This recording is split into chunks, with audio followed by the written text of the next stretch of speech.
আসসালামু আলাইকুম সকলকে। তো আজকে আমরা খুবই ইম্পর্ট্যান্ট একটা প্রশ্ন সমাধান করব। সেটা হচ্ছে দেখাও যে একটি পরাবৈদ্যুতিক মাধ্যমে শক্তির অপচয় সাইন ডেল্টা এর সমানুপাতিক। এখানে ডেল্টা হলো অপচয় কোণ।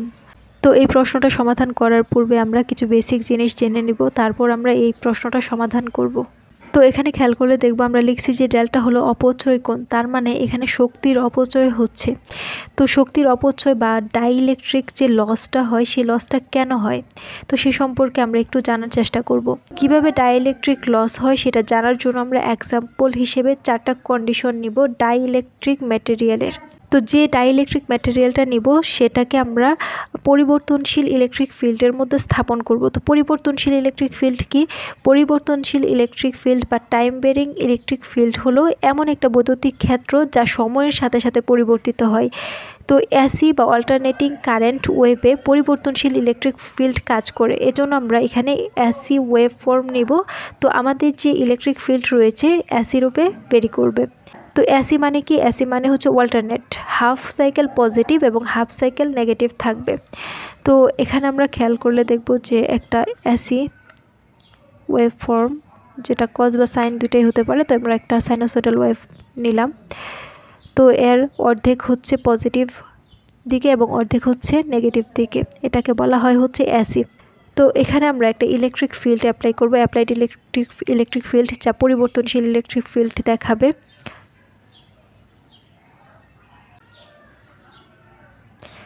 তো আমরা 4টা কন্ডিশন নিব। প্রথম কন্ডিশন হচ্ছে এটা। তো এখানে ফার্স্ট কন্ডিশনটা লক্ষ্য করলে দেখব যে ডাইইলেকট্রিকের ভেতরে যে অ্যাটম রয়েছে তা ইকুয়ালি ডিস্ট্রিবিউটেড হবে। তো ইকুয়ালি ডিস্ট্রিবিউটেড মানে হচ্ছে এখানে ইলেকট্রিক ফিল্ড 0-তে আছে। তো ইলেকট্রিক ফিল্ড 0 থাকলে আমাদের যে পজিটিভ চার্জ এবং নেগেটিভ চার্জ রয়েছে দুইটা একসাথে একই মেরুতে অবস্থান করে, ফলে আমরা এখানে কোনো ডাইপোল সৃষ্টি হতে দেখি না, অর্থাৎ নেগেটিভ চার্জ পজিটিভ চার্জের সাথে ইকুয়ালি ডিস্ট্রিবিউটেড থাকবে। তো সেজন্য আমরা এরকম দেখতে পাবো। তো সেকেন্ড কন্ডিশন হচ্ছে পজিটিভ ডাইইলেকট্রিক ফিল্ড ডেভেলপ হবে। তো সেকেন্ড কন্ডিশনটা লক্ষ্য করলে দেখব যে এই অংশটুকু প্রথমে তো 0-তে ছিল ইলেকট্রিক ফিল্ড। তো ইলেকট্রিক ফিল্ড পরিবর্তন হচ্ছে সময়ের সাথে সাথে, যখন আমরা সর্বোচ্চ ইলেকট্রিক ফিল্ড এখানে যাব, তো এখানে গেলে যে ইলেকট্রিক ফিল্ডটার কারণে এখানে পজিটিভ এবং নেগেটিভ চার্জগুলোর যে ডাইপোল মোমেন্ট সৃষ্টি হবে সেই ডাইপোলের পরিবর্তন হবে, অর্থাৎ পজিটিভ এবং নেগেটিভ দুই মেরুতে সরে আসবে। তো এক মেরুতে থাকবে পজিটিভ আর এক মেরুতে থাকবে নেগেটিভ। তো এটা একটু বড় করে দেখালে বেশি ভালো হতো, তো আমি এখানে পজিটিভ লিখছি, এখানে নেগেটিভ লিখছি। তো তারপরে যখন আবার ইলেকট্রিক ফিল্ড পরিবর্তন হয়ে এই অবস্থানে আসবে, তো এই অবস্থানে আসলে কি ঘটলো? ইলেকট্রিক ফিল্ড 0 হয়ে গেল, এখানে ইলেকট্রিক ফিল্ড 0। তো সেই ক্ষেত্রে আমরা দেখব যে পজিটিভ এবং নেগেটিভ উভয় যে চার্জটা রয়েছে একই জায়গায় অবস্থান করবে। তো এখানে আমরা এই পজিটিভ চার্জটা এখানে দিয়ে দিলাম, মানে এখানে পজিটিভ এবং নেগেটিভ দুইটাই আছে। তো এখানে কি ঘটেছিল এটা একটু আমি বড় করে দেখাই। তো প্রথম অবস্থায় পজিটিভ এবং নেগেটিভ একই অবস্থানে থাকে, এদের মধ্যে কোনো ডিসপ্লেস হয় না। দ্বিতীয় ক্ষেত্রে, কারণ ইলেকট্রিক ফিল্ড 0, দ্বিতীয় ক্ষেত্রে ইলেকট্রিক ফিল্ড সর্বোচ্চ হওয়ার কারণে এখানে আমরা দেখতে পাবো যে পজিটিভ এবং নেগেটিভ দুইটা চার্জ একে অপর থেকে সরে যাচ্ছে বা ডিসপ্লেস হয়ে যাচ্ছে। তো একদিকে পজিটিভ থাকবে এবং আরেকদিকে হচ্ছে নেগেটিভ থাকবে। তৃতীয় ক্ষেত্রে কি ঘটলো? তৃতীয় ক্ষেত্রে ঘটলো হচ্ছে আবার ইলেকট্রিক ফিল্ড 0-তে চলে আসলো, সেক্ষেত্রে পজিটিভ এবং নেগেটিভ দুইটা একসাথে আবার চলে আসবে। তো এখানে আমরা পজিটিভ নেগেটিভ দুইটা একত্রে দেখতে পাবো। তো আমরা সবাই জানি যে ডাইইলেকট্রিক পদার্থ বা ডাইইলেকট্রিকের মধ্যে পোলারাইজেশন নামক কনসেপ্ট এক্সিস্ট করে। তো পোলারাইজেশন মানে হচ্ছে চার্জের ডিসপ্লেসমেন্ট হবে অ্যাটমসের ভিতরে যখন আমরা তাকে ইলেকট্রিক ফিল্ডের মধ্যে রাখি। তো এখানে আমরা ইলেকট্রিক ফিল্ডের মধ্যে রাখার কারণে এই চার্জের ডিসপ্লেসমেন্ট হচ্ছে, আবার এখানে যখন আসছে তখন কি ইলেকট্রিক ফিল্ড নাই, এজন্য তাদের মধ্যে ডিসপ্লেসমেন্ট কমে আবার কেন্দ্রের দিকে চলে আসে। তো এবার ফোর্থ কন্ডিশনের মধ্যে কি ঘটবে? এই যে এখানে 0-তে চলে আসছিল না, তারপর আবার কি এটা ইলেকট্রিক ফিল্ডটা বাড়তে থাকবে, সর্বোচ্চ এখানে যাবে। তো সর্বোচ্চ এখানে গেলেও এটা পজিটিভ না নেগেটিভ দিকে যাচ্ছে, অর্থাৎ ইলেকট্রিক ফিল্ড নেগেটিভ -E। তো এই -E ইলেকট্রিক ফিল্ডের মধ্যে আবার কি হবে? পজিটিভ এবং নেগেটিভ ডিসপ্লেস হবে, সরে যাবে। তো সেই ক্ষেত্রে আমরা খেয়াল করবো এখানে পজিটিভ নেগেটিভ, যেহেতু ইলেকট্রিক ফিল্ড নেগেটিভের দিকে যাচ্ছে, তো সেই ক্ষেত্রে আমাদের চার্জটাও কি বিপরীত দিকে হয়ে যাবে, অর্থাৎ এখানে প্লাস ছিল এখানে মাইনাস ছিল। এই ক্ষেত্রে আমরা দেখবো যে এখানে মাইনাস আর এখানে প্লাস। এখন আমরা যদি এই সমগ্র প্রসিডিউরটা আবার দেখি তখন আমরা কি দেখতে পাবো, প্রথমে আমাদের যে ডাইইলেকট্রিকটা ছিল সেটা হচ্ছে সেন্টারের মধ্যে ছিল। সেন্টারের মধ্যে থাকা মানে হচ্ছে এখানে কোনো ইলেকট্রিক ফিল্ড আমরা প্রয়োগ করতেছি না, এবং ইলেকট্রিক ফিল্ড যখন পরিবর্তন হতে শুরু করলো তো সর্বোচ্চ অবস্থায় গেল, তখন পজিটিভ এবং নেগেটিভ চার্জ এক্সপ্যান্ড হওয়া শুরু করলো, সরে যেতে শুরু করলো। তো একটা পজিটিভ এবং এক সাইডে নেগেটিভ দুইটা ডাইপোল সৃষ্টি হলো, পোলারাইজেশন হলো। তারপর আবার কি হলো, শূন্যতে চলে আসলো, তখন পজিটিভ এবং নেগেটিভ চার্জ কেন্দ্রে বা সেন্টারে চলে আসলো। আবার যখন পরিবর্তন হতে শুরু করলো ইলেকট্রিক ফিল্ড নেগেটিভ দিক পরিবর্তিত হলো, তো সেই দিক পরিবর্তনের কারণে আবার পজিটিভ এবং নেগেটিভের মধ্যে ডিসপ্লেস হওয়া শুরু করলো। তো পজিটিভ এবং নেগেটিভ দুই দিকে সরে গেল, যেহেতু এটার দিক এবং এটার দিক নেগেটিভ, এই জন্য প্রথমে পজিটিভ নেগেটিভ ছিল এবং পরে নেগেটিভ পজিটিভ হয়েছে। তো এখানে আমরা এই অংশটুকু আবার এখানে লিখে নিলাম। তো এবার খেয়াল করলে দেখব যে আমাদের যে ডাইইলেকট্রিকটা ছিল সেই ডাইইলেকট্রিকের মধ্যে যখন পজিটিভ থেকে অর্থাৎ কেন্দ্র বা সেন্টার থেকে যখন ডিসপ্লেসমেন্ট হওয়া শুরু করলো, পজিটিভ এবং নেগেটিভ চার্জ সরে যেতে শুরু করলো, আবার কেন্দ্রে চলে আসলো, আবার সরে যেতে থাকলো। এই ঘটনাটা ঘটলো, সেই ঘটনার জন্য এখান থেকে হিট লস হবে। তো এটা থেকে যখন এটাতে আসলো এবং এটা থেকে এটাতে আসলো, আবার এটা থেকে এটাতে গেল, এই ঘটনাটা ঘটার জন্য এখান থেকে প্রতি ক্ষেত্রে হিট লস হয়।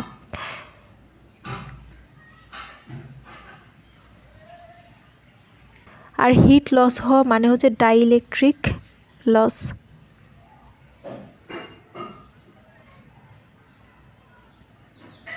আর এই ডাইইলেকট্রিক লসটা ডিপেন্ড করে হচ্ছে ফ্রিকোয়েন্সি এবং ম্যাটেরিয়ালের উপর। তো এবার আরেকটা ব্যাপার আমরা লক্ষ্য করি, আমরা যখন পরিবর্তনশীল ইলেকট্রিক ফিল্ড প্রদান করব, তখন পরিবর্তনশীল ইলেকট্রিক ফিল্ডের ফলে যে ইলেকট্রিক ফিল্ডটা আমরা দেওয়ার সাথে সাথে এই যে পোলারাইজেশন বা পজিটিভ এবং নেগেটিভ তাড়াতাড়ি করে সরে যাবে, তো সাথে সাথে এটা ঘটে না, একটু দেরিতে ঘটে। এই পজিটিভ এবং নেগেটিভের যে স্থান পরিবর্তনটা, অর্থাৎ এটাকে আমরা বলতে পারি যে তড়িৎ সরণ ভেক্টর ডি, যাকে আমরা ডি দ্বারা প্রকাশ করি, এই তড়িৎ সরণ এবং পোলারাইজেশন পি এরা সাথে সাথেই তাদের স্থানটা পরিবর্তন করে না, এর জন্য একটু সময় নেয়। তো এই যে পশ্চাৎ দশায় থাকে পোলারাইজেশন এবং যে তড়িৎ সরণ ভেক্টর ডি, তো এটা কেন ঘটে, তার কারণ কি, তো সেই সম্পর্কে আমরা একটু জানব। তো আমরা সকলেই তো জানি যে ডাইইলেকট্রিক পদার্থের অণুগুলো তড়িৎ ক্ষেত্রে পোলারাইজড হয়। এই যে এখানে আমরা দেখলাম যে পোলারাইজড মানে হচ্ছে পজিটিভ নেগেটিভ দূরে সরে যাওয়া, এটাই। তো অর্থাৎ আমরা বলতে পারি যে আণবিক ডাইপোল গঠিত হয় বা পুনর্বিন্যাসিত হয়। কিন্তু পরিবর্তনশীল তড়িৎ ক্ষেত্রে এই মেরুকরণ তাৎক্ষণিকভাবে ঘটে না, এতে কিছুটা সময় লাগে। তো কেন এই সময়টা লাগে, এর কারণ হচ্ছে প্রথমে এক নম্বর হচ্ছে অণুর জড়তা। যখন বৈদ্যুতিক ক্ষেত্র পরিবর্তিত হয় তখন আণবিক ডাইপোলগুলো নতুন অবস্থানে সামঞ্জস্য করতে চেষ্টা করে।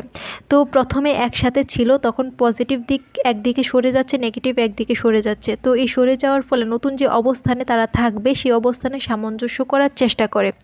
কিন্তু এই ডাইপোলগুলোতে ভর ও বাধা বা রেজিস্ট্যান্স থাকার কারণে তাৎক্ষণিকভাবে সামঞ্জস্য করতে পারে না, ফলে তড়িৎ ক্ষেত্রের তুলনায় এই পোলারাইজেশন একটু দেরিতে প্রতিক্রিয়া করে। তো আরেকটা কারণ হচ্ছে ডাইইলেকট্রিক শোষণ বা ডাইইলেকট্রিক অ্যাবজর্পশন। তো কিছু ডাইইলেকট্রিক পদার্থের অণুগুলো তড়িৎ ক্ষেত্রে শক্তি শোষণ করে এবং পরে তা ধীরে ধীরে নিঃসরণ করে। এই শোষণ ও নিঃসরণের প্রক্রিয়া পোলারাইজেশনকে পশ্চাৎ দশায় সরিয়ে দেয়। তো আমরা এখানে দেখলাম যে পোলারাইজেশন পশ্চাৎ দশায় থাকার কারণ হচ্ছে ইলেকট্রিক ফিল্ডের তুলনায় প্রথম হচ্ছে অণুর জড়তা, আর একটা হচ্ছে ডাইইলেকট্রিক শোষণ। এবার আমরা দেখব তড়িৎ সরণ ভেক্টর বা ডি ভেক্টর পশ্চাৎ দশায় থাকার কারণ কি। তড়িৎ সরণ ভেক্টরকে আমরা জানি যে ডি ইজ ইকুয়াল টু হচ্ছে epsilon not E plus P. তো এটা আমরা ইলেকট্রোডাইনামিক্সে প্রমাণ করে দেখেছিলাম, তড়িৎ সরণ ভেক্টর ডি হচ্ছে epsilon not E plus P. তো যদি তড়িৎ ক্ষেত্রের ফ্রিকোয়েন্সি বা কম্পাঙ্ক কম হয়, তাহলে এই যে ডাইপোলগুলো সরে আসছে সহজেই নতুন অবস্থানের সাথে খাপ খাইয়ে নিতে পারে এবং পশ্চাৎ দশা কম হয়, অর্থাৎ ইলেকট্রিক ফিল্ড এবং তড়িৎ সরণ ভেক্টর একই সাথে পরিবর্তিত হতে পারে। কিন্তু উচ্চ ফ্রিকোয়েন্সিতে ডাইপোল ঠিকমতো অনুসরণ করতে পারে না ইলেকট্রিক ফিল্ডকে, ফলে পশ্চাৎ দশা আরও বেড়ে যায়। তাছাড়াও ডাইইলেকট্রিক পদার্থের ভিতরে ঘর্ষণ এবং তাপীয় বা হিট লসের কারণেও আমরা পোলারাইজেশন ও তড়িৎ সরণের মূল তড়িৎ ক্ষেত্রের তুলনায় কিছুটা পিছিয়ে পড়তে দেখি।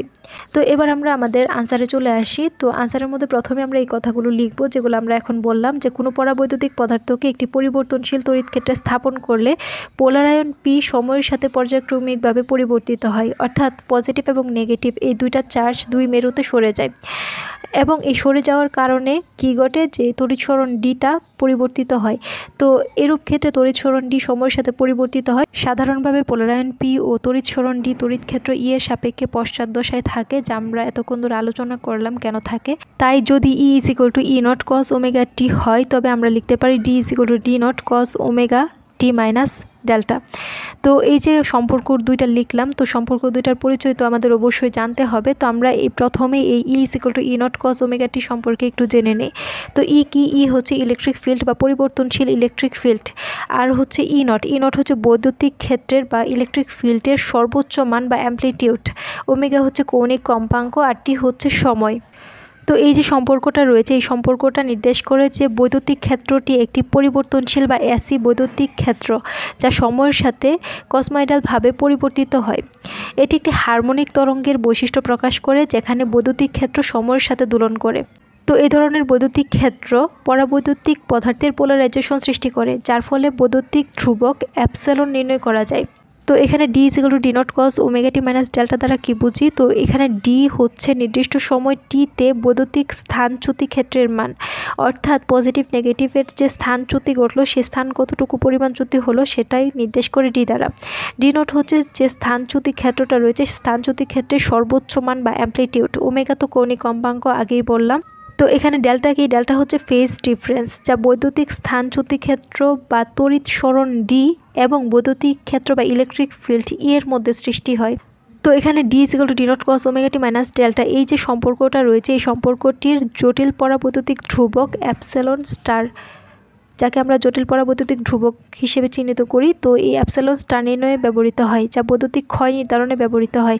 তো এটা হচ্ছে অ্যাপসিলন বা পরাবৈদ্যুতিক ধ্রুবক, এবং এটা হচ্ছে অ্যাপসিলন নট বা জটিল পরাবৈদ্যুতিক ধ্রুবক নির্ণয়ে ব্যবহৃত হয়।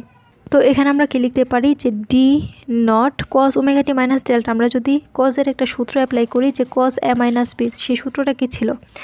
কস এ মাইনাস বি কস এ কস বি প্লাস সাইন এ সাইন বি।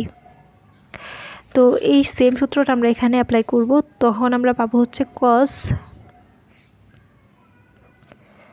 এ মানে হচ্ছে ওমেগা টি আর বি হচ্ছে ডেল্টা, প্লাস সাইন এ মানে হচ্ছে ওমেগা টি আর বি হচ্ছে ডেল্টা।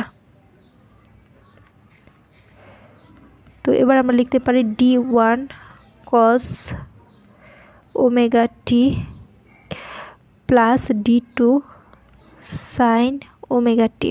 তো এটাকে আমরা 1 নং সমীকরণ দিব, যেখানে ডেল্টা হলো দশা কোণ। তো ডি ওয়ান মানে কি? যে আমরা এখানে ডি ওয়ান লিখলাম, ডি টু লিখলাম, এই ডি নটটা এটার সাথেও আছে, ডি নট এটার সাথেও আছে। তো ডি নট কস ডেল্টা, এটার পরিবর্তে আমরা ডি ওয়ান লিখছি। তো এখানে আমরা লিখে দিই যে D one is equal to হচ্ছে ডি নট কস ডেল্টা, এবং ডি টু মানে কি? ডি টু হচ্ছে D not sign delta, D not sign delta. তো এই যে এই দুইটা মানকে আমরা 2 নং সমীকরণ দিয়ে রাখি, তো পরে আমাদের কাজে লাগবে। তো অধিকাংশ পরাবিদ্যুতের ক্ষেত্রে এই ডি নটটা ই নটের সমানুপাতিক হয়। এই যেখানে আমরা ডি নট লিখলাম, এটা ই নটের সমানুপাতিক হয়, কিন্তু সাধারণত D naught by E naught কম্পাঙ্ক নির্ভর হয়। তো এখানে আমরা লিখে নিলাম যে অধিকাংশ পরাবিদ্যুতের ক্ষেত্রে ডি নট ই নটের সমানুপাতিক হয়, কিন্তু D naught by E naught সাধারণত কম্পাঙ্ক নির্ভর হয়। তো এই অবস্থা ব্যাখ্যার জন্য আমরা দুটা কম্পাঙ্ক নির্ভর পরাবৈদ্যুতিক ধ্রুবক উল্লেখ করব। আমরা জানি পরাবৈদ্যুতিক ধ্রুবককে অ্যাপসিলন দ্বারা প্রকাশ করা হয়, যেহেতু আমরা দুইটা পরাবৈদ্যুতিক ধ্রুবক উল্লেখ করব, একটাকে অ্যাপসিলন প্রাইম এবং আরেকটাকে অ্যাপসিলন ডাবল প্রাইম দ্বারা নির্দেশ করব। যেহেতু সেটা কম্পাঙ্ক নির্ভর, এই জন্য অ্যাপসিলন প্রাইম অফ ওমেগা ধরব। আমরা কি বললাম, যে D naught by E naught, এখানে আমরা দুইটা ধরব, সেটা হচ্ছে একটা হচ্ছে D one by E naught আর একটা হচ্ছে epsilon double prime of omega equal to D two by E naught. তো ইলেকট্রিক ফিল্ড ই নটের কোনো পরিবর্তন হবে না। তো ডি ওয়ানের মান কত আমরা এখানে বের করছি, ডি ওয়ান সমান হচ্ছে ডি নট কস ডেল্টা এবং ডি টু সমান হচ্ছে ডি নট সাইন ডেল্টা। তো এখানে আমরা শুধু মানটা বসাবো, ডি ওয়ানের পরিবর্তে বসাবো ডি নট কস ডেল্টা, আর এখানে আমরা বসাবো হচ্ছে ডি নট সাইন ডেল্টা। আর ই নটের তো পরিবর্তন হবে না। তো এই যে দুইটা পরাবৈদ্যুতিক ধ্রুবক আমরা ধরলাম, এই দুইটা পরাবৈদ্যুতিক ধ্রুবককে একটি একক জটিল পরাবৈদ্যুতিক ধ্রুবকের মাধ্যমে প্রকাশ করতে পারি, সেটা হচ্ছে এপসিলন স্টার। হ্যাঁ, তাহলে epsilon star is equal two epsilon prime minus I epsilon double prime. তো এখানে আমরা 3 নং, 4 নং এবং 5 নং সমীকরণ দিয়ে দিলাম। তো 5 নং সমীকরণের এই যে এই অংশটুকু দ্বারা আসলে কী বোঝায় এটা আমাদের একটু বোঝার বিষয় আছে। তো এপসিলন স্টার মানে হচ্ছে জটিল পরাবৈদ্যুতিক ধ্রুবক। তো জটিল পরাবৈদ্যুতিক ধ্রুবক সমান হচ্ছে epsilon prime minus I epsilon double prime, এভাবে আমরা প্রকাশ করতে পারি। তো এই এপসিলন প্রাইম হচ্ছে প্রকৃত বা রিয়েল অংশ যা উপাদানের মেরুকরণ বা পোলারাইজেশন ক্ষমতা বোঝায়। আর এই এপসিলন ডাবল প্রাইম হচ্ছে ইমাজিনারি অংশ যা পরাবৈদ্যুতিক ক্ষয় বা শক্তি অপচয় নির্দেশ করে। তো এই আই দ্বারা বোঝায় যে আই ইজ ইকুয়াল টু -√-1, মানে একটা কাল্পনিক অংশ বোঝানোর জন্য ব্যবহার করা হয় আই। তো এখানে কম্পাঙ্ক বৃদ্ধির সাথে সাথে এই এপসিলন প্রাইম এবং এপসিলন ডাবল প্রাইম পরিবর্তিত হয়। তো পরাবৈদ্যুতিক ধ্রুবক কম্পাঙ্ক অনুযায়ী কেমন পরিবর্তন হয় সেটা একটু বোঝার বিষয় আছে। তো আমরা এই অংশটুকু নিয়ে একটু আলোচনা করব। তো তুমি মনে করো একটি পরাবৈদ্যুতিক বস্তুকে বৈদ্যুতিক ক্ষেত্র বা ইলেকট্রিক ফিল্ডের মধ্যে রাখলা। হ্যাঁ, তো আমরা আগের পর্বের মধ্যে দেখছি যে একটা পরাবৈদ্যুতিক যে বস্তু রয়েছে সেটাকে আমরা একটা ইলেকট্রিক ফিল্ড, বাইরে থেকে একটা ইলেকট্রিক ফিল্ড দেই এবং এখানে পজিটিভ চার্জ, যদি এটাকে পজিটিভ ধরি এটাকে নেগেটিভ ধরি, তখন এখানে পজিটিভ চার্জ এসে জমা হয় এবং এখানে নেগেটিভ চার্জ এসে জমা হয়। এবং এই যে বাইরের থেকে একটা ইলেকট্রিক ফিল্ড দিলাম, এজন্য এই পরাবৈদ্যুতিক ভিতরে একটা ইনডিউসড চার্জ আমরা দেখতে পাই, সেটা হচ্ছে পজিটিভ দিকে নেগেটিভ চার্জ এসে জমা হয় এবং এই নেগেটিভ চার্জের দিকে পজিটিভ চার্জ এসে জমা হয় এবং মেরুকরণ বা পোলারাইজেশন ঘটে, যাকে আমরা পোলারাইজেশন বলি। তো এই যে মেরুকরণ ঘটলো বা পোলারাইজেশন ঘটলো, এই পোলারাইজেশনের কারণে যে ক্ষমতাটা আছে, মেরুকরণ ক্ষমতা এপসিলন প্রাইম এবং শক্তি ক্ষয় এপসিলন ডাবল প্রাইম পরিমাপ করব।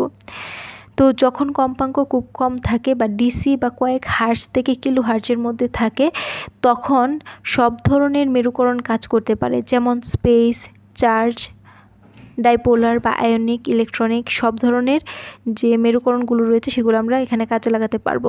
তাই পরাবৈদ্যুতিক ধ্রুবক কম্পাঙ্ক কম থাকলে ডিসি হার্জ থেকে কিলো হার্জের মধ্যে, হ্যাঁ, এরকম যদি থাকে তখন সব ধরনের মেরুকরণ কাজ করে।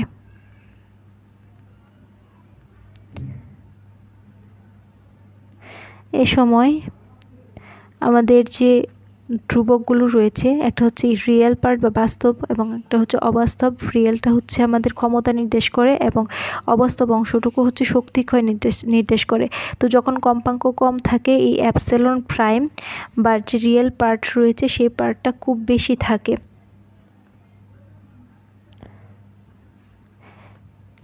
এবং এপসিলন ডাবল প্রাইম বৈদ্যুতিক ক্ষেত্র অনুসরণ করতে পারে।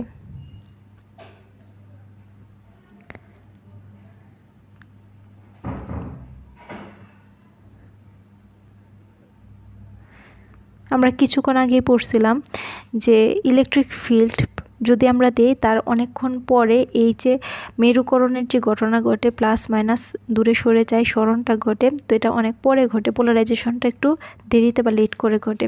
কিন্তু যখন আমরা কম্পাঙ্ক কম দিব, তো সেই ক্ষেত্রে মেরুকরণ কাজ করবে, মেরুকরণ সব ধরনের মেরুকরণ যেহেতু কাজ করবে, তো রিয়েল পার্টটা আমরা খুব বেশি পাবো। তো রিয়েল পার্ট যেহেতু বেশি পাবো, তাই এই শক্তি ক্ষয়টা কম হবে।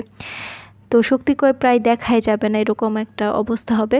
যেহেতু এই রিয়েল পার্ট বা এপসিলন প্রাইম খুব বেশি হবে, তো সেক্ষেত্রে শক্তি ক্ষয় এপসিলন ডাবল প্রাইম বৈদ্যুতিক ক্ষেত্রের সাথে চলবে। বৈদ্যুতিক ক্ষেত্রের সাথে চলা মানে হচ্ছে শক্তি ক্ষয় অনেক কম হওয়া। আর এই বৈদ্যুতিক ক্ষেত্রের পিছনে পড়ে যাওয়া মানে কি? পিছনে পড়ে যাওয়া মানে হচ্ছে এখানে শক্তি অনেক বেশি ক্ষয় হচ্ছে, এটা বোঝাবে। এবার আমরা একটু কী করব, কম্পাঙ্কটা বৃদ্ধি করব। যখন কম্পাঙ্ক কিছুটা বাড়াবো, কিলো হার্জ থেকে মেগা হার্জের দিকে যাব,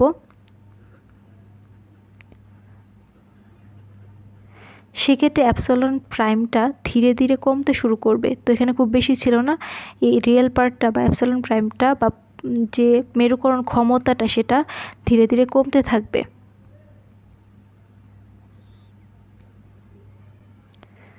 তো এটা যেহেতু কমতে থাকবে, সেই ক্ষেত্রে এপসিলন ডাবল প্রাইম একটু বাড়তে থাকবে। বাড়তে থাকা মানে হচ্ছে ইলেকট্রিক ফিল্ডের পিছনে পড়ে যাওয়া। কি পিছনে পড়ে যাওয়া? এই যে সরণ এইচ এবং সরণ ডি এবং হচ্ছে polarisation P.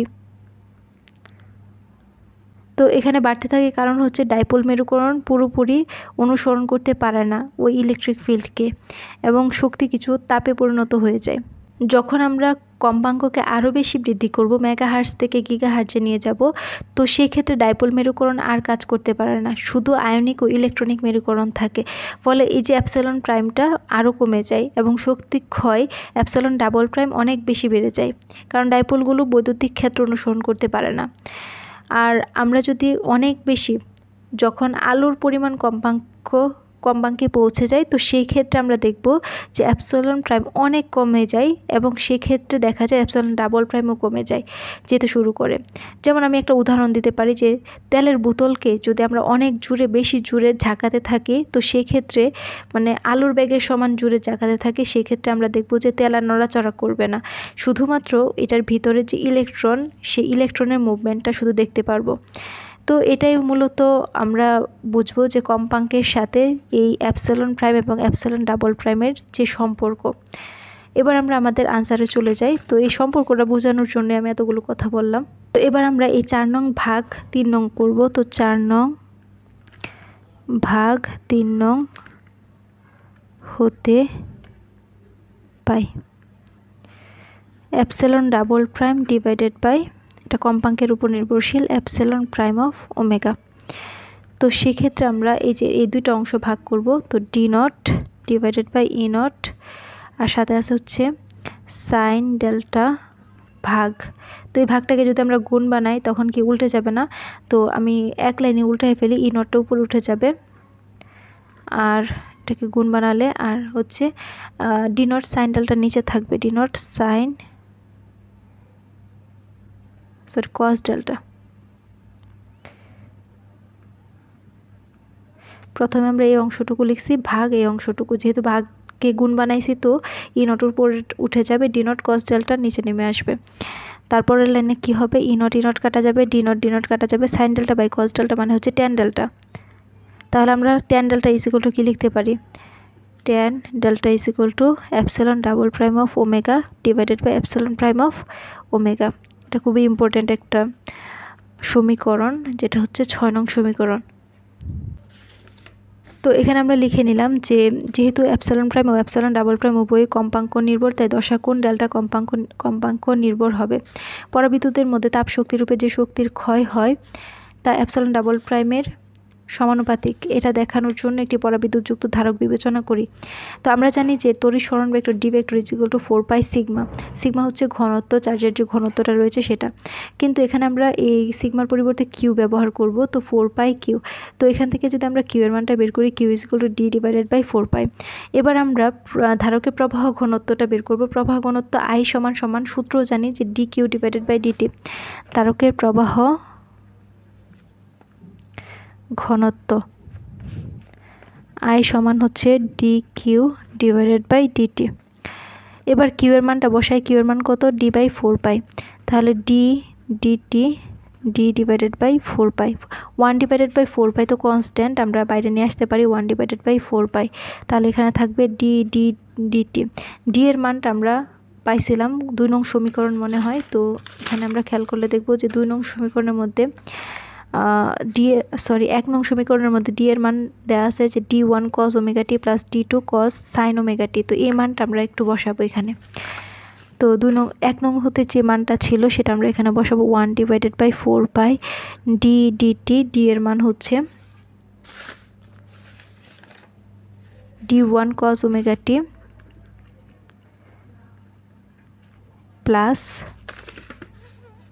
D2 sine omega T. এবার টি এর সাপেক্ষে অংশটুকুকে আমরা অন্তরীকরণ করব। তাহলে 1 ডিভাইডেড বাই 4 পাই, আমরা জানি যে কজ ওমেগা টি D1 তো ধ্রুবক, D1 এর কোনো পরিবর্তন হবে না। তো কজ ওমেগা টিকে যদি আমরা অন্তরীকরণ করি তাহলে মাইনাস সাইন ওমেগা টি। যেহেতু আমরা টি এর সাপেক্ষে করতেছি, এখানে ওমেগা টি আছে, তাহলে এই ওমেগা টিকে আবার অন্তরীকরণ করতে হবে, তখন টি এর সাপেক্ষে টিকে করলে 1 হবে, ওমেগা থাকবে।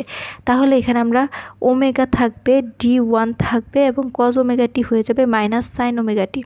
তাহলে আমরা এখানে মাইনাস সাইন ওমেগা টি লিখতে পারবো। প্লাস আর সাইন ওমেগাটিকে যদি অন্তরীকরণ করি তাহলে হবে কজ ওমেগাটি, যেহেতু টি এর সাপেক্ষে করতেছে আর এটার ভিতরে ওমেগা টি আছে, তো এই ওমেগাটিকে আবার অন্তরীকরণ করতে হবে। টি এর সাপেক্ষে টিকে করলে 1 ওমেগা এক্সট্রা থাকবে, তাহলে omega D two cos omega T. তো এই অংশটুকু যদি না বোঝা যায় তো আমি আবার এইটুকু বলি, আমরা জানি যে ডিটি সাইন ওমেগাটি, হ্যাঁ এরকম আছে। তো এই যে ডিটি সাইন ওমেগাটি এটাই দেখাই, তাহলে সাইন ওমেগাটি মানে হচ্ছে কজ ওমেগাটি, হ্যাঁ কজ প্লাস কজ ওমেগাটি, কিন্তু আমরা তো টি এর সাপেক্ষে করতেছি, এখানে তো আছে ওমেগাটি, তো এই জন্য এটাকে আবার অন্তরীকরণ করতে হবে। তো টি এর সাপেক্ষে টিকে করলে 1 হয়, আর এই যে এক্সট্রা ওমেগাটা আছে না, এই ওমেগাটাকে আমরা একের সাথে যদি গুণ করি তাহলে ওমেগাই থাকবে, তাহলে এখানে আলটিমেটলি পাবো হচ্ছে ওমেগা কজ ওমেগাটি। এই যে ওমেগা কজ ওমেগাটি, কিন্তু এই যে ডি টু তো কনস্ট্যান্ট, এখানে রেখে দিলাম। সেমভাবে আমরা এই কাজটা এখানেও করছি। কজ ওমেগাটি হচ্ছে মাইনাস সাইন ওমেগাটি, যেহেতু এখানে টি এর সাপেক্ষে করা হচ্ছে, তো টি এর সাপেক্ষে টিকে করলে 1 হয় ওমেগা, এই যে ওমেগাকে বাইরে নিয়ে আসছি, তো এটাকে আমরা ব্র্যাকেট দিয়ে ক্লোজ করে দিই। তো এখানে ওমেগা আছে, এখানে ওমেগা আছে, আমরা যদি ওমেগা কমন নিই তাহলে ওমেগা বাই 4 পাই হবে মাইনাস, এই যে এই মাইনাসটা এখানে লিখবো D one sine omega T plus D two cos omega T. তো এটা আমরা আলটিমেটলি কার মান পাইছি, আয়ের মান। তো এইটাকে আমরা 8 নং সমীকরণ দেব, তো পরে এটাকে আমরা কাজে লাগাবো। এবার আমরা পরাবিদ্যুতের একক আয়তনে প্রতি সেকেন্ডে শক্তির ক্ষয় নির্ণয় করব। এখন পরাবিদ্যুতের একক আয়তনে প্রতি সেকেন্ডে শক্তি ক্ষয় হবে W is equal to 1 divided by T, 0 থেকে T পর্যন্ত I E dt, এটা হচ্ছে সূত্র। T মানে হচ্ছে পর্যায়কাল, হ্যাঁ একটা পূর্ণ সাইকেল সম্পন্ন করতে যতটুকু সময় লাগে সেটাকে বলা হয় পর্যায়কাল। তো আমরা যদি সাইনোসয়েডাল ওয়েভ আঁকি, তো এই যে এরকম পূর্ণ সাইকেল সম্পন্ন করতে এটা হচ্ছে পাই, এটা হচ্ছে পাই, তার মানে 2 পাই। তো আমরা জানি T is equal to 2 pi divided by omega, হ্যাঁ এটা হচ্ছে পর্যায়কালের সূত্র থেকে আমরা জানি, ক্লাস 9এও পড়ছি এই সূত্রটা ফিজিক্সে। তো এখানে আমরা 1/t সূত্রের মধ্যে দেখতেছি যে 1/t, তাহলে এটাকে যদি আমরা 1/t হিসেবে লিখি তাহলে ওমেগা উপরে উঠে যাবে, 2 পাই নিচে নেমে আসবে, তাহলে আমরা এই 1/tর পরিবর্তে ওমেগা বাই 2 পাই লিখতে পারি। আর শুধু টি ইজ ইকুয়াল টু হচ্ছে 2 pi by omega, 2 pi by omega. তো এটার লিমিট কি, লিমিট হচ্ছে 0 থেকে শুরু করে একটা পূর্ণ সাইকেল সম্পন্ন করতে মোট কতটুকু যেতে হয়, 0 থেকে 2 পাই বাই ওমেগা পর্যন্ত যেতে হয়। আয়ের মান কত, আয়ের মান হচ্ছে omega by 4 pi, omega divided by 4 pi minus D1 sine omega T plus D2 cos omega T.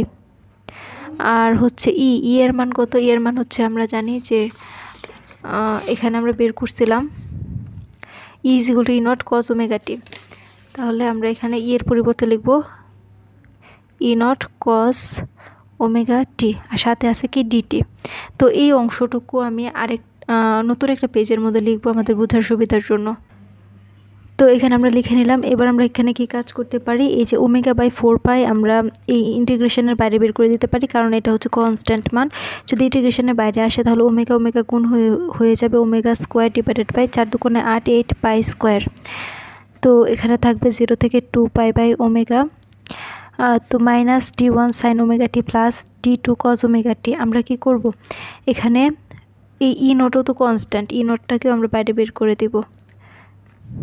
তো থাকবে কি কজ ওমেগা টি, এখানে সাইন ওমেগা টি এবং cos omega T cos omega T, তো এটার সাথে এটা গুণ হবে, এটার সাথে এটা গুণ হবে। তো কজ ওমেগা টি যখন কজ ওমেগা টির সাথে গুণ হবে তাহলে কজ স্কোয়ার ওমেগা টি হবে। তো আমরা এটাকে প্রথমে লিখি, তারপর এটাকে লিখি, এতে কোনো মানের পরিবর্তন হবে না। তাহলে কজ স্কোয়ার ওমেগা টি সাথে আছে কি ডিটি, তো ডিটিটাকে আমরা পরে লিখব। তো cos square omega T plus minus এই sine omega T cos omega T একসাথে হলে হবে D1, তো এখানে D2 ছিল, D1 sine omega T cos omega T, আর এই যে ডিটিটা এখানে রাখলাম, পরে আমরা এটা নিয়ে কাজ করব। তো এখানে মূলত কি করলাম যে কজ ওমেগা টি এটার সাথে গুণ হলো হচ্ছে কস স্কোয়ার ওমেগা টি এবং সাথে ছিল D2, এই যে D2, আর এই কজ ওমেগা টি এটার সাথে গুণ হলে হবে sine omega T cos omega T D1, এই D1 এই সাথে মাইনাস এই মাইনাস। তো এখন আমরা এই অংশটুকু লিখব ই নট ওমেগা স্কোয়ার। আমরা এখানে 2 ভাগ করব এবং এখানে 2 গুণ করব। তো যেহেতু আমরা 2 গুণ এবং ভাগ করব, তো এই 2টা যেহেতু এখানে গুণ করব, তো 2 তো কনস্ট্যান্ট, আমরা বাইরে বের করে নিয়ে আসবো ভাগ করে। তাহলে 8-এর সাথে ভাগ হবে 8 দুগুণে 16 পাই স্কোয়ার। আর যেহেতু এখানে 2 গুণ করছি, এই 8-এর সাথে 2 গুণ করছি মানে ভাগ আকারে 2 লিখছি, তো এখানে গুণ আকারে আরও 2 দিয়ে দিতে হবে। তো কেন দিব এটা আমরা পরে দেখব, যে d2 cos স্কোয়ার ওমেগা। তো 2 এখানে আনা মানে হচ্ছে এটার সাথেও আনতে হবে, এটার সাথেও আনতে হবে। তো cos square omega T minus d1 2 sign omega টি cos ওমেগা টি ডিটি। তো এখানে আমরা কি কাজ করছি, 2 ভাগ করে দিছি, 2 গুণ করে দিছি। তো E naught omega square 16 pi square. তো 0 থেকে 2 পাই বাই ওমেগা d2। তো 2 cos স্কোয়ার ওমেগা টি হচ্ছে 1 প্লাস cos 2 ওমেগা। অর্থাৎ আমরা একটা সূত্র পড়ছি যে 2 cos স্কোয়ারে, তো 2 cos স্কোয়ারে সমান 1 প্লাস cos 2a। তো সেই সূত্রটা এখানে আমরা অ্যাপ্লাই করব, 1 প্লাস cos 2a মানে হচ্ছে ওমেগা টি। তারপর আছে মাইনাস d1 2 সাইন এ cos এর সূত্র হচ্ছে সাইন 2a। তাহলে এখানে হবে সাইন 2a মানে হচ্ছে ওমেগা টি। তো এখানে আমরা 2 গুণ এবং ভাগ করার কারণ হচ্ছে সূত্র আমরা অ্যাপ্লাই করব এই জন্য। তো এখানে 2 না নিয়ে আসলে তো সূত্র অ্যাপ্লাই করা যেত না, আবার এখানে 2 না নিয়ে আসলে তো সূত্র অ্যাপ্লাই করা যেত না, এজন্য আমরা 2 নিয়ে আসছি। তো এটাকে আমরা থার্ড ব্র্যাকেটের ভিতরে দিয়ে ডিটি লিখব। তো এবার আমরা ইন্টিগ্রেশন করব। তো ইন্টিগ্রেশন করলে এটা ঠিক রাখবো, E naught omega square 16 pi square. তো ইন্টিগ্রেশন করলে তো 0 2 পাই বাই ওমেগা এটা আর থাকবে না, তো এটা থার্ড ব্র্যাকেট দিয়ে আমরা লিমিটে বসাবো। তো এখানে এই যে ডিটিটা আছে, ডিটিটা এটার সাথে গুণ হবে, এটার সাথে গুণ হবে, এটার সাথে গুণ হবে। তো ডিটি যখন 1-এর সাথে গুণ হবে তখন ডিটি হবে, ডিটিকে যদি আমরা ইন্টিগ্রেশন করি শুধু টি পাওয়া যাবে। তাহলে d2 তো ঠিক থাকবে, শুধু টি। তো এখানে আমরা লিখি শুধু টি, তারপর প্লাস এখানে হচ্ছে cos 2 ওমেগা টি ডিটি। তাহলে 2 cos 2 ওমেগা টি ডিটিকে যদি আমরা ইন্টিগ্রেশন করি পাবো হচ্ছে sine 2 omega T divided by 2 omega. Sine 2 omega T divided by 2 omega. এটা কীভাবে আসছে আমি যদি একটু দেখাই, তো আমরা জানি যে ডি কার সাপেক্ষে করতেছি, টি এর সাপেক্ষে D DT cos 2 omega T DT এরকম আছে না। এই যে এখানে আমরা টি এর সাপেক্ষে এখানে আমরা টি এর সাপেক্ষে ইন্টিগ্রেশন করতেছি। ইন্টিগ্রেশন করা মানে হচ্ছে এখানে আনসার আসবে হচ্ছে সাইন cos থিটা এর ইন্টিগ্রেশন হচ্ছে সাইন থিটা, মানে সাইন এই পুরোটাকে যদি থিটা ধরি তাহলে সাইন 2 ওমেগা টি। হ্যাঁ, কিন্তু এটা তো থিটা না, এজন্য আমাদেরকে এই টি এর সাথে যে মানটা আছে এটা নিচে ভাগ করে দিতে হবে 2 ওমেগা। এটা হচ্ছে আমাদের ইন্টিগ্রেশনের নিয়ম।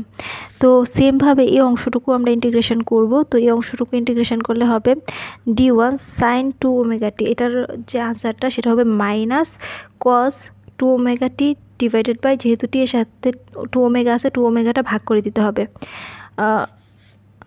তো এখানে আমরা পাবো হচ্ছে cos 2 omega T divided by 2 omega. তো ওই যে এখানে সাইন থেকে কজে আসছে, তাহলে মাইনাস ছিল, মাইনাসে মাইনাসে প্লাস হয়ে যাবে, এখান থেকে একটা মাইনাস আসবে, ওই মাইনাসে মাইনাসে প্লাস। আর আমাদের যে মানটা আছে 0 থেকে 2 পাই বাই ওমেগা। তো আমাদের ইন্টিগ্রেশনটা বুঝতে যদি অসুবিধা হয় আমি একটু আবার এখানে রিপিট করতে পারি। তো এই অংশটুকু যদি বুঝতে একটু অসুবিধা হয় আমি এখানে আবার একটু দেখায় দিচ্ছি। তো আমরা ইন্টিগ্রেশন করতেছি। হ্যাঁ, প্রথমে আমি এই অংশটুকু দেখাই। এই d2 হচ্ছে কনস্ট্যান্ট মান, d2 এর পরিবর্তন হবে না, হবে হচ্ছে 1 প্লাস cos 2 ওমেগা টি এইটুকুর মধ্যে। তাহলে 1 প্লাস cos 2 ওমেগা টি, আর এই যে ডিটিটা ছিল এই ডিটি। তো প্রথমে আমি এই অংশটুকু করে দেখাই, তারপর পরের অংশটুকু করব। তো ডিটি একের সাথে গুণ হয়ে ডিটি একে DT plus cos 2 omega T DT এরকম হবে। হ্যাঁ, তাহলে এই যে আলাদা আলাদাভাবে ইন্টিগ্রেশন যদি দেই, DT plus integration of cos 2 omega T DT এভাবে তো দেয়াই যায়। তো এই ডিটির সাপেক্ষে টি এর অন্তরীকরণ মানে হচ্ছে শুধু টি আসবে, তাহলে শুধু টি দিলাম। আর এই cos 2 ওমেগা টি ডিটিকে যদি আমরা ইন্টিগ্রেশন করি, আমরা জানি যে cos mx এরকম যদি থাকে তাহলে ইন্টিগ্রেশন করলে হবে sine mx divided by m। হ্যাঁ, তাহলে যার সাপেক্ষে করতেছি, কার সাপেক্ষে, টি এর সাপেক্ষে, তো টি ছাড়া বাকি যে অংশটুকু থাকবে সেটাই তো m। তো mটাকে আমরা নিচে ভাগ করে দিব, তাহলে এখানে হবে sine 2 omega T divided by T এর সাপেক্ষে যেটা আছে ওটা হচ্ছে 2 ওমেগা, এটা ভাগ করে দিব। এটাই হচ্ছে আমাদের ইন্টিগ্রেশনের নিয়ম। তো বাকি অংশটুকু আশা করি আমরা এভাবেই করছি, এটা বুঝতে পারবো। আর এখানে আমরা সাইনের ইন্টিগ্রেশন মানে হচ্ছে মাইনাস কস, তো এক্সট্রা একটা মাইনাস আসবে, মাইনাস মাইনাসে প্লাস হয়ে যাবে। আর d1 হচ্ছে কনস্ট্যান্ট, এটার কোনো পরিবর্তন হবে না। তারপর আমরা লিমিটটা বসায় দিছি। তো E0 omega square divided by 16 pi square. এবার আমরা হায়ার লিমিট বসাবো এবং লোয়ার লিমিট বসাবো। প্রথমে হায়ার লিমিট বসাবো মাইনাস, তারপর লোয়ার লিমিট বসাবো। তো d2 টি এর জায়গায় শুধুমাত্র এই যে হায়ার লিমিটটা বসাবো 2 পাই বাই ওমেগা, তো 2 pi by omega plus sine 2 omega, তো টি এর জায়গায় কি বসাবো 2 pi by omega divided by 2 omega plus, তো এখানে হবে d1 cos 2 ওমেগা, তো এটি এর জায়গায় হবে 2 pi by omega divided by 2 omega. তারপর হচ্ছে সূত্রের মাইনাস, তারপর লোয়ার লিমিট বসাবো 0। তো এখানে টি এর জায়গায় 0 বসালে তো 0ই হয়ে যাবে, প্লাস এখানে যদি আমরা টি এর জায়গায় 0 বসে সাইন 0 ডিগ্রি মান 0, এই পুরোটা 0 হয়ে যাবে, প্লাস d1 cos 0 ডিগ্রি মান হচ্ছে 1, কারণ 2 ওমেগা টি এর জায়গায় যখন 0 বসাবো তাহলে cos 0 ডিগ্রি মান 1 হবে। তাহলে এখানে পাওয়া যাবে d1 1 আর নিচে হচ্ছে 2 ওমেগা।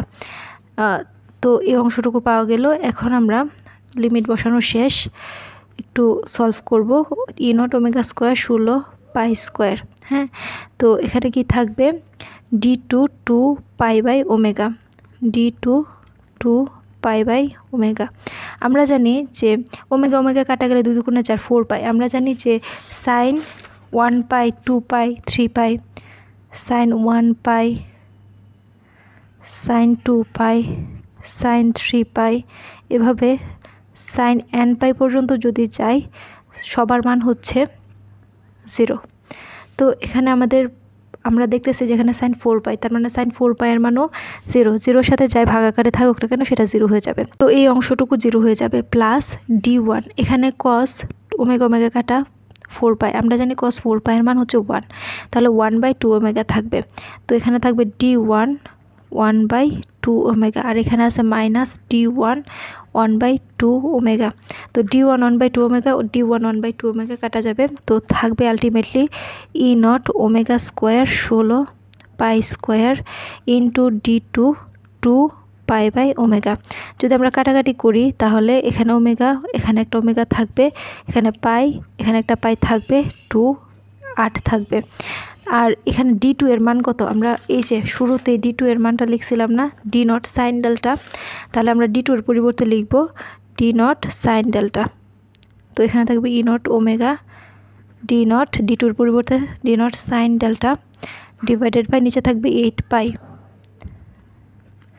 তো এটাকে আমরা যদি সাজায় লিখি তাহলে আমরা কি লিখতে পারি, তো আমরা কার মান বের করতেছিলাম w এর মান, তাহলে w ইজ ইকুয়াল টু লেখা যায় E0 d0 omega sine delta divided by 8 pi.